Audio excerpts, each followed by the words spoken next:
Alrighty. What's up, everybody? My peeps. How's it going, my peeps? Peter Joseph here for another video. Right here, on the main channel. Killer of Demons 669. And as always, thank you for watching. Make sure you like the video. And subscribe to my channels.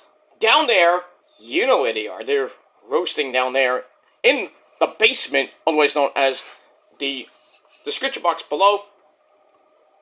And as always, share the video all over the internet. Follow me on social media if you dare. Gotta be real. If you're not, you just slap in the face in a life, basically. Or just a life. And share the video all over the internet. Like I said, don't forget to tap the bell and turn on all notifications so you don't miss a goddamn video. And if you do, well, fuck you, man! You missed it. You missed it. And you're pretty much shit out of luck. Ha ha! And it is what it is. So, like, share, subscribe, leave a comment if you wish. And follow me on social media and all that other good stuff. Ow. And that's pretty much it. Alright, ladies and gentlemen, it is Monday night. And you know what that means? We got Monday Night Raw coming up in about a half hour from now. The aftermath of a pretty weak Crown Jewel event from this past Saturday in that shithole country of Saudi Arabia. And now we're on the road to War Games Survivor Series in 2 weeks. So those matches will start to be formulated. The storylines that were at Crown Jewel, some of them are gonna continue, and we'll see what happens with that. What teams we're gonna get for the men's and women's War Games match, and that's pretty much it for that. So got that. I got some good matches on tonight. We got, well, not a good match, but Battle of Japan. Okina Tozawa, Jack Farmer's favorite person in the whole wide world, taking on Shinsuke Nakamura. Guess who wins that? Shinsuke's gonna win that easily. And then we got a fatal four-way match. Number one contenders match to see who faces Walter. Whenever that match happens, maybe at the Survivor Series, but we'll see what happens with that. We got Chad Gable, Lingu. We got Ivar of the Nitro Raiders. We got Ricochet. And we got the big man, Bronson Reed. And we'll see what happens with that. Mommy Rhea Ripley, still your World Women's Champion. See where she goes from here. Also a Judgment Day. Well, Poppy Priest, he lost his Money in the Bank briefcase. Well, they got stolen by Sami Zayn, so we'll see if he gets it back tonight. And what happens with that situation, and then with the law firm of Finn and Priest, with the tag team belts. I still think it's going to be Judgment Day against, I don't know who, on SmackDown, probably the Bloodline, without Roman. I don't know how that's going to work, because Roman is pretty much gone till the Royal Rumble. That was, Saturday was his last match. There's rumors going around that the 30-day rule is going to come back. That's bullshit. That's bullshit. Because everybody in WWE, like the higher-ups, are kind of getting sick of Roman with the title, and he's not defending the title a lot. Blah, blah, blah. Shut the fuck up. Get over it. Shut up. That's pretty much it for that. So, should be some exciting action on your 3-hour cure for insomnia, I should say. That's Monday Night Raw. So we'll talk about that later, once again, right here on the channel. So you get a 2 for Tuesday. I would do 3, but I'm just going to do 2 for now. But it is what it is. Pretty big news today that the WWE is looking at a couple big, huge people, and that is Will Oceanspray, but his contract doesn't end till February, in New Japan. So, and Ocean Spray said it's very likely he might come over to WWE, and if he does, holy shit, there's going to be a lot of great matches. I'd like to see Ocean Spray against Seth Rollins, Ocean Spray against Ricochet, even Ocean Spray against Logan Paul. You know, high-flying, technical wizardry in the ring, and then even in NXT, put him in, well, I doubt they're going to put him in NXT, but, you know, because Will Ospreay, so, but it is what it is. So that's one name being, possibly, coming to the WWE, probably next year. Also, possibly coming next year is the New Japan Pro Wrestling Women's Champion, and I thought it was Tam Nakano, but it's Julia. She got the belt back, I guess. Well, she never lost. Maybe I think she did lose it, and then got it back, I guess. But Julia possibly going to the Performance Center pretty soon, but not too soon, because her contract with Stardom, and I believe New Japan Pro Wrestling, ends in March. So the only way she can come into the WWE is probably after her contract ends in March. So there is a chance, there's always a chance, that we'll see Julia at WrestleMania, or after WrestleMania, depending if she goes to NXT, or if she goes to the main roster, which pretty much Jade Cargill's doing. Now imagine that match, Julia versus Jade. Woo! Sign me up. Julia versus Kyrie again. Sign me up. So, you know, Hunter ain't playing games now. He is not playing games. That's like a chess match between basically him and Tony Khan, man. To see, you know, the battle of 2024. Who's gonna win? At this rate, if Hunter can get Julia and Ocean Spray, I think that's huge, and that's really gonna put AEW in pretty much a pickle right now. Because Adam Cole's not coming back till probably spring 2024. Don't know where MJF's gonna go yet. And God forbid, you know, that schmuck Phil Brooks, what happens to him? I mean, it is what it is. So we have to see. We'll have to see what does happen with all that. But in any case, you know, the AEW and WWE looking to hire some big name people pretty damn soon. So stay tuned. It's gonna be exciting for the next pretty much 8 weeks. The rest of this year in 2024, I think is gonna be a year to remember in the world of professional wrestling. And that's pretty much I gotta say that. Alright, hope everybody had a great weekend. Hope you had a good Monday. Here in wherever you may be. I had a not so great day, you know, it's just tiring and stressful as always with work and everything, but made the most of it. I am a little bit under the weather. You can hear it in my voice. And the sniffling and everything. I'm coming down with a little bitty cold. I don't think it's the flu. I mean, I was throwing up all last night and in the party this morning, so it wasn't fun. But the rest of the day, I've been like on and off coughing and sneezing, and just not good day.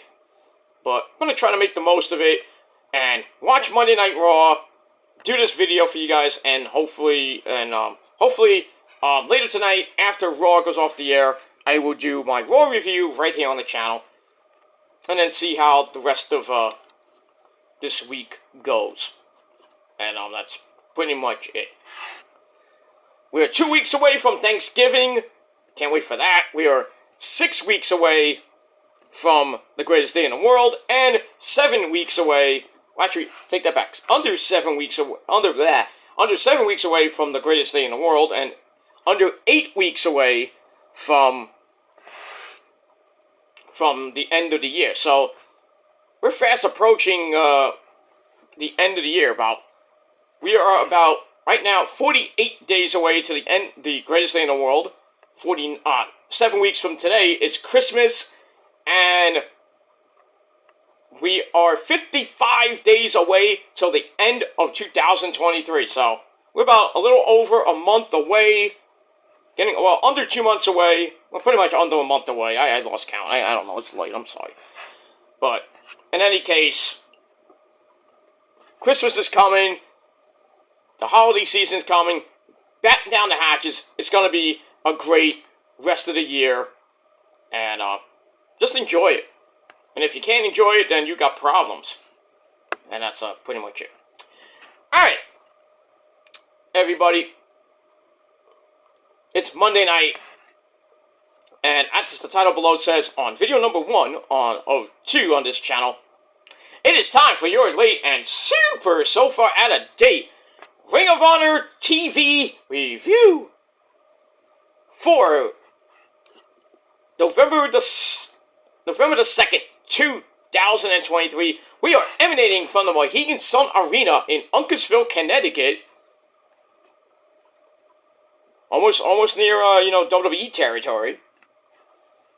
All right, so we are about still a month away from Final Battle, the final pay-per-view of the year from Ring of Honor, their traditional year-end banger, which is called Final Battle. So, still formulating some matches going on, lots of things going on with the Ring of Honor tag team belts and all the other titles that are there right now. So we'll see what happens with that over the next few weeks, and as we get closer and closer to a Final Battle. And that's pretty much it. Alright, so this past Thursday show, not that bad. We start off with, well, the booker, basically, GM, if you will, Stokely Hathaway. He announces that Eddie Kingston, the Ring of Honor World Heavyweight Champion and the New Japan Strong Openweight Champion, he has been suspended indefinitely for attacking him last week. And basically says, if you try to do that again, you're gonna be fired. So we got that. So, I mean, it really doesn't matter because Eddie's only wrestled 2 matches in Ring of Honor since March. So, not a big loss for Ring of Honor TV, Ring of Honor in general. And 2, as long as, Eddie's been away, Jerry Lynn, who's the other booker, has pretty much done nothing. Hasn't even been mentioned on Ring of Honor TV. So really, it's kind of a win-win for Eddie, if you think about it. It's like, oh, I'm suspended. I'm hardly on the show. I don't give a shit. But he'll be back. He'll be back eventually to face Jay Lethal for the Ring of Honor World title, most likely at Final Battle. And we'll see if Mr. Lethal can get the belt back for I think the 3rd or 4th time. We'll see what happens with that.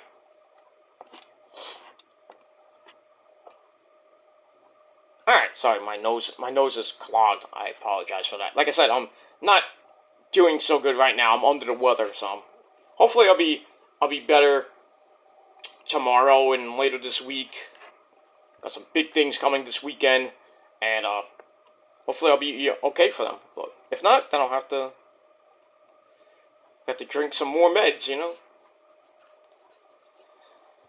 But it is what it is. Alright, let's get this shindig because Raw's coming up in about 25 minutes.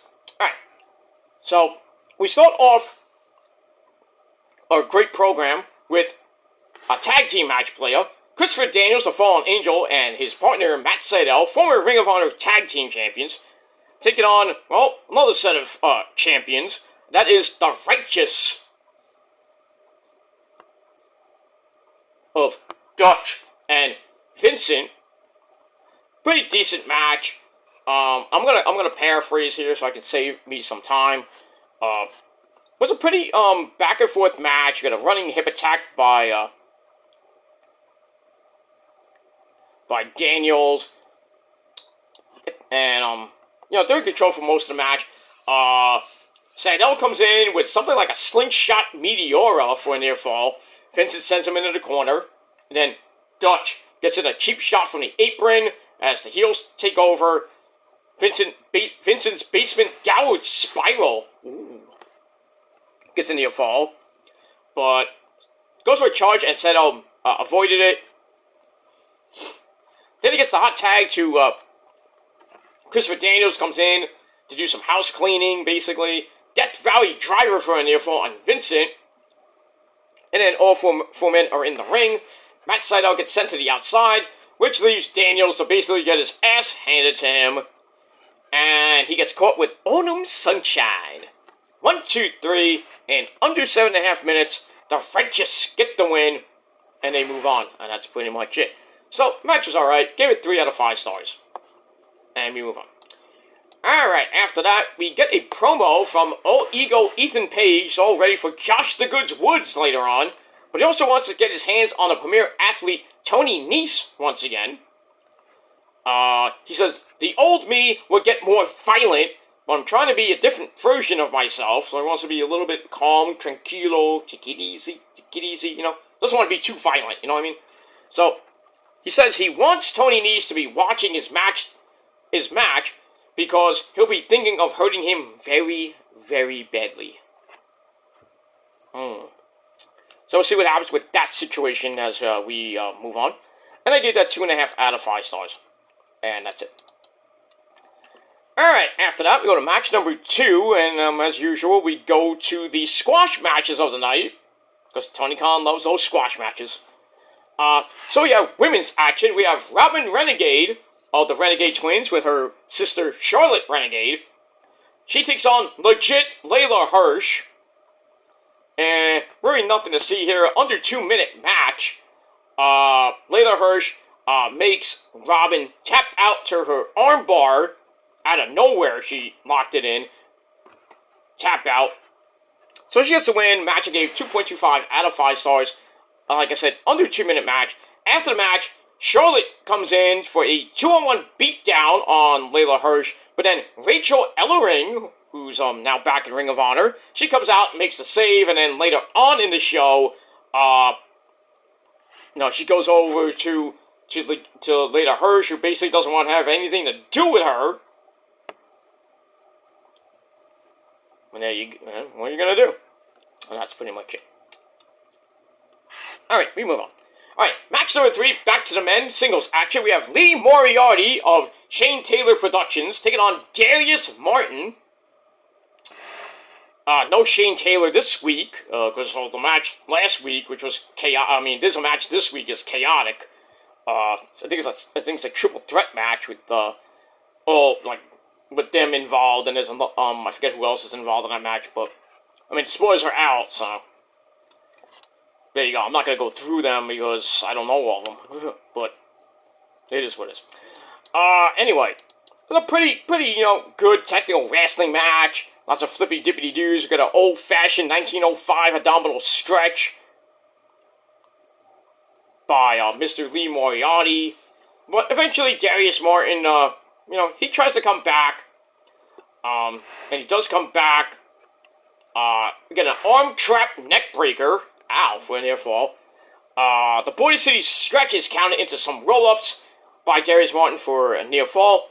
Then a release German suplex, followed by a frog splash by Darius Martin. 1, 2, 3, he gets the win in over 7.5 minutes over Lee Moriarty of Shane Taylor Productions. He's not going to be happy with that. So, match itself was alright, and I gave it 2.5 out of 5 stars. And that's it. Alright, after that, we get a commercial ad for Final Battle, which is going to be in Texas, once again, at the, in Garland, Texas, where it was last year. I still don't understand why New York had it. We had December 29th locked down. I guess something with the Hammerstein ballroom. Tony Khan couldn't lock it down, I guess. I don't know. Or maybe they couldn't do it because there was a show that night too. I don't know. But once again, New York gets fucked for Ring of Honor. It doesn't get fucked for the year because World's End is the next day, but it's at the Nassau Mausoleum. It is what it is. I mean, and by the way, December 29th is Collision versus SmackDown 2. I mean, we're gonna get next week actually is SmackDown versus Collision. Oh boy. Oh boy, imagine the ratings, holy shit. Tony Khan is going to have a fit next week. Because Full Gear is next Saturday, and you can't put Collision on at the same time. So that's why they're moving it to Friday night at 8 o'clock. They go head-to-head with SmackDown. Not a great idea. So, SmackDown wins the ratings war on Friday night, and they're going to win again on December 29th, which I think is the last SmackDown on Fox before they go to the USA Network, which then may be a little bit of a war, because USA, nobody really watches it. I mean, SmackDown will probably get like 1.3, 1.7. Collision will probably get like 500,000. They'll still win. You know, SmackDown will still win by a healthy margin, but I mean, we'll have to see what happens with that.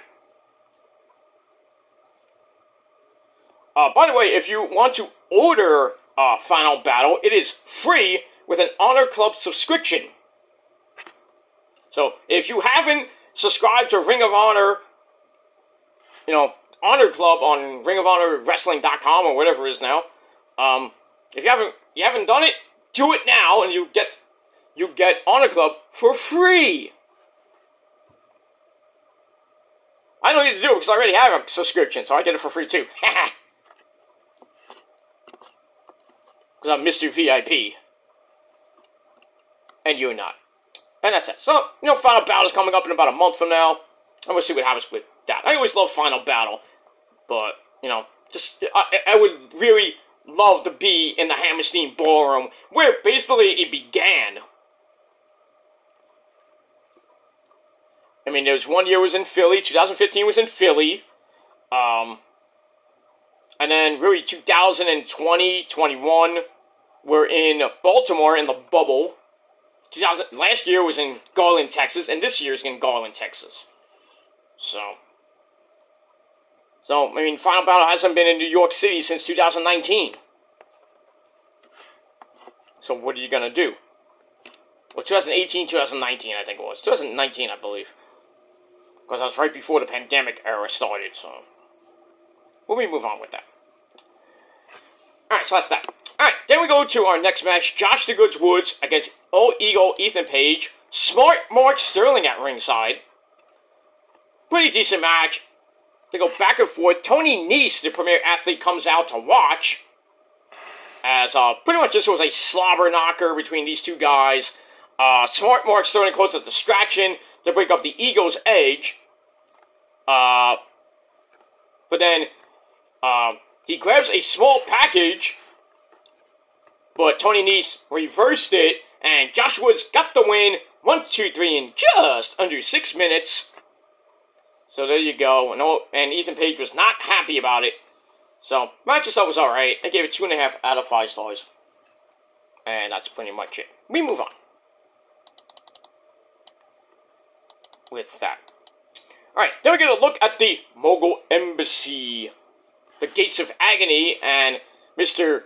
Brian Cage is about to have baby number 2 pretty soon with the lovely Melissa Santos.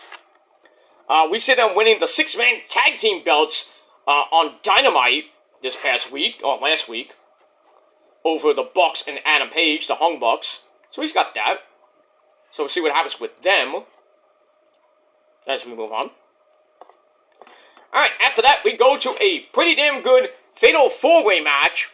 We got Slim J, El Gringo Loco, and Hedico, and Gran Metalik going at it.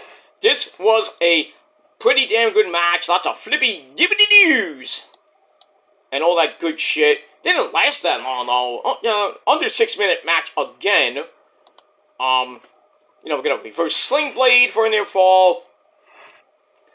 We got Gran Metalik's Rock Hurricane Rana for another near fall. Then a bunch of 1-2, 1-2s, 1-2s. And then everyone's down until Slim J hits Gringo Loco with Zack Ryder's old Zack Attack. I remember that move. For another near fall. But Matt Cardona's going to be pissed. And then everyone gets another near fall on each other and Helico and Slim J are the only two left in the ring. And Helico rolls Slim J out of the corner and gets a really weird crucifix variation pin. 1, 2, 3, and Helico gets the win. Not by great means, but still, he gets the win. A win is a win is a win is a win. And that's pretty much it. Alright, so under 6-minute match, and the match I gave 3 out of 5 stars. And that's it. Alright, then we go to the back where you have the original player from the Himalaya, Sanjay Dutt, does a promo by himself, says, I've known Jay Lethal and Eddie Kingston for a long time, very long time, and knows the talent that Lethal has always had, but Eddie, on the other hand, is a garbage wrestler. Yikes. And then Stokely Hathaway comes in, says, no, I lost my notes. Sorry about that. Stokely comes in, Stokely comes in, says he wants to be there with Lethal, when Lethal beats Eddie Kingston, probably at Final Battle. Sanjay says that, and Stokely says, I can't talk. Stokely says, so that's 5 times fast. Stokely says that he will look into when the title match takes place. So he'll look into it, and he's gonna email Sanjay. Yeah, so look for that Angel Fire, I guess. Angel Fire's still around? I think it is, I don't even know. I mean, I had a fan fiction site on Angel Fire way back in the day. Extreme Wolverine. I don't do fan fiction no more, so that was before I found out about E-Feds and everything. I mean, I did the fan fiction up to 2004, and then I found out about E-Fed wrestling in 2005 when I started off with the BWF, and I won my first title the first night I was in that promotion. But you know, I'm so fucking awesome. What did you say, Gilmore? Oh, sorry, Mike. I meant you're awesome. Yeah, I know I'm awesome, but you're awesome too. Well, I'm not as awesome as you, Mike. I know. But don't say you're awesome because I'm awesome. I'll put you through Mike, don't you even dare say that. I'm gonna put you through a glass fire table. Now, go back and put your pants on. Right, go. Well, oh, you want to say goodbye? Bye! Okay, put your pants on, you asshole. That guy's a maniac. I digress on that. And if you don't like my impressions, fuck you. I'd like to see you do it, but you can't. Because there's not a lot of things that you can do that are better than me. Or to me, for that matter. But I digress. Alright, so we'll see what happens with Sanjay Dutt. The whole thing with Eddie Kingston and Jay Lethal for the Ring of Honor World Title. I think Jay's gonna get it back with some chicanery from his Misfit crew. Sucks that Eddie's gonna only hold the belt for a couple months. And that's it. But we'll see what happens with that. Alright, so I give that 2.5 out of 5 stars. And that's it. Alright, after that we go to our next match, another ladies match. We got Rachel Ellering taking on LMK, which stands for Little Mean Kathleen. He sounds like a great song. Popular local indie star in the, well, I guess the indies. I don't know if in Connecticut, but anyway, not a great match per se. Under 3-minute match. Did I say under 3 minutes? I did. We got a good ring suplex, and Little Mean Kathleen's screaming like a little banshee. Ah! For a near fall. But, she manages a head scissors in the corner. Goes for a cannonball and miss. No water in the pool for you, Missy. And then, basically, an uppercut into the Boss Woman Slam. Well, the Abyss Slam. Boss Woman Slam. Whatever you want to call it. It's basically the Black Hole Slam. By Rachel Ellering. 1, 2, 3. She gets the win in under 3 minutes. What are you going to do? What are you going to do? I mean, Little Mean Kathleen got a little bit of offense in, showed a little bit of fire. Not too much, because it was extinguished pretty damn quick. Alright, so I gave the match 2.25 out of 5 stars. And that's it. Alright, then we go to another Fatal 4-Way match. we got the Wingmen, Peter Avalon and Ryan Nemeth, Dolph Ziggler's brother, taking on the Gates of Agony, Toa Lior and Bishop Ron Idolakwan, taking on the infantry of the Captain, Sean Dean and Johnny Bravo. And also the Iron Savages, Bear Bronson and Bear Boulder, with Jacked Jameson at ringside.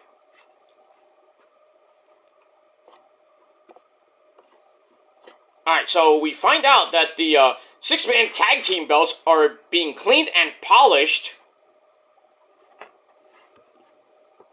Okay. This is before the title change, by the way. So, it's a pretty decent match. Nothing great. 6.5 minute match. Everything breaks down, and then we get the boot camp by the infantry to Ryan Nemeth, and then the Iron Savages come back in, basically beat the fuck out of them, and then the Gates of Agony come in, open the gates on Pretty Peter Avalon. Sucks, because his name is Peter. Anyway, but he's still pretty, like me. Anyway, they get the win. 1, 2, 3. Under 6.5 minutes. Match is alright. 2.5 out of 5 stars. And that's pretty much it. Alright, after that, we gotta look at the Funky Chicken. Mark Briscoe returning on Rampage. And then on Collision, where he teamed up with Dustin Rhodes and Keith Lee. And we get all that. That's pretty damn good. Alright, after that, we go to a triple threat match. What all these multi-man matches is crazy. Anyway, 5-minute exactly match. We had Captain Caveman Nick Camarado taking on Lee Johnson, that's Julia Hart's boy toy, her husband, and Action Andretti. Speed versus power. 2-on-1, basically. Pretty good, pretty decent match, I should say. Nick Camarado just, using his power against the speed of Lee Johnson and Action Andretti, who tried to team up on him a couple of times. And they did use the double cross body on Nick Camarado, but Johnson gets back up with a middle rope forearm, knocks Nick Camarado down. Action Andretti makes a save with a springboard missile drop kick, and then pins Captain Caveman Nick Camarado in 5 minutes. 1, 2, 3, and there you go. What are you gonna do? So I give the match 2.5 out of 5 stars, and that's pretty much it. All right, almost done here, as we 5 minutes away from Raw. Alright, so after that, we have Charlotte Renegade in action, because we saw Robin tap out to Layla Hirsch. Charlotte now, with Robin, takes on the Woman on Fire, Kiera Hogan. Pretty match. Little over 3 minutes, under 3.5 minutes. Did I say under 3.5 minutes? Pretty much. Kiera Hogan wins with Face the Music, even though Charlotte tried a roll-up with her feet on the rope.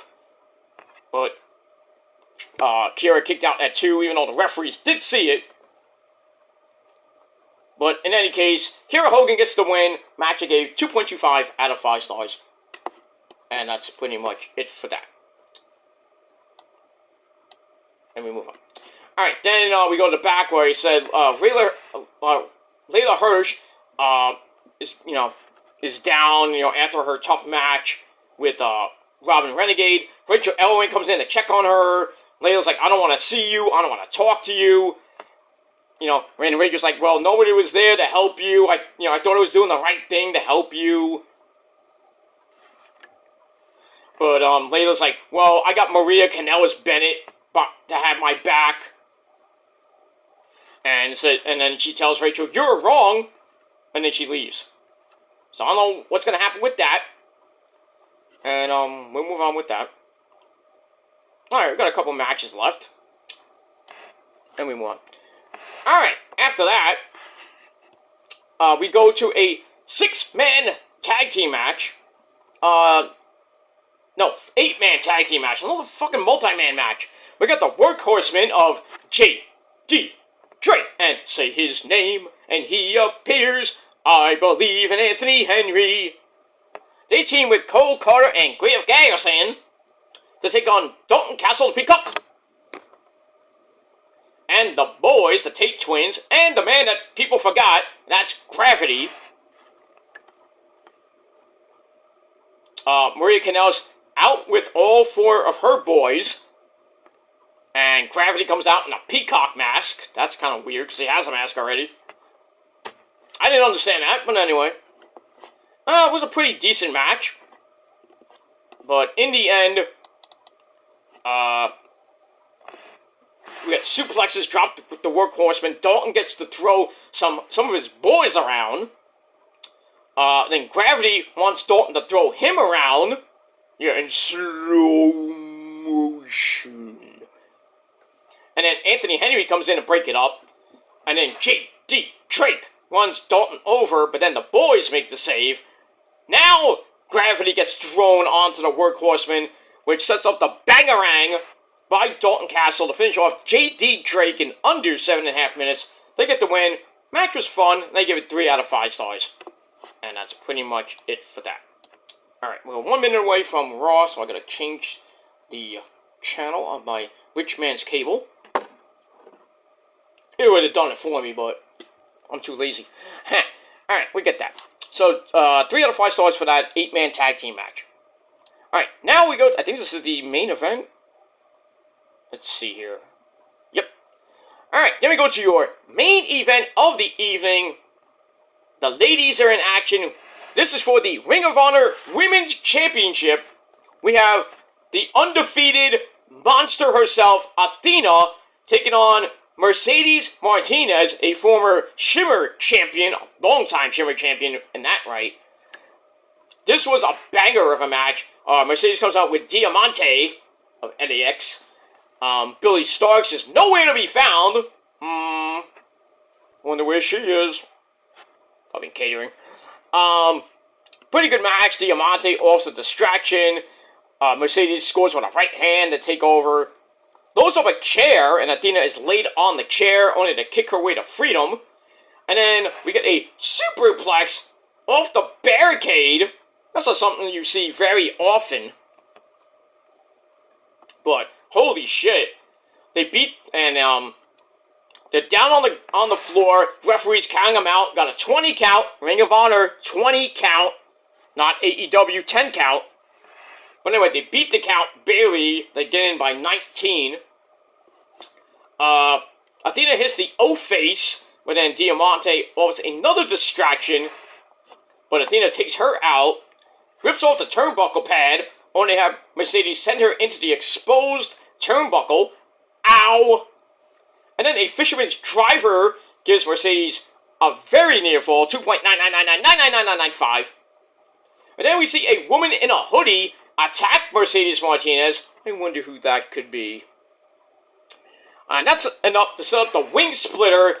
1, 2, 3 in 13.5 minutes. Athena still your reigning, defending, undisputed Ring of Honor Women's Champion. She cannot be beat until Final Battle. And that's pretty much it. Match itself was great. 3.25 out of 5 stars. And that's that. After the match, the hooded figure is found out to be Billy Starks, the minion in training, who's still kind of getting training. But now it looks like she did Athena a solid. She did good. And Athena's like, gives her a little Maria Kanell's pat on the head, you know? And comments like Ian Rick are boring, and the Pasta, Caprice Coleman, are treating like Billy Starks a turning heel. Okay, I don't think so, but, I mean, I'll go with what you guys said, but, you know, so Billy Starks, you know, finally is now, I guess, Athena's now new minion, even though she was the minion, and she was getting really, you know, treated like shit, and I thought she was gonna go, like, turn on Athena and go after the Ring of Honor Women's Championship and win it at Final Battle, but now, I know, we got a month away, so maybe we'll see. We'll see what happens with that, but, you know, Billy Starks, you did a good job. You did good job. So that's pretty much it. Oh, Kyrie! Oh, shit. Oh, Kyrie. I just saw Kyrie Zane on my TV.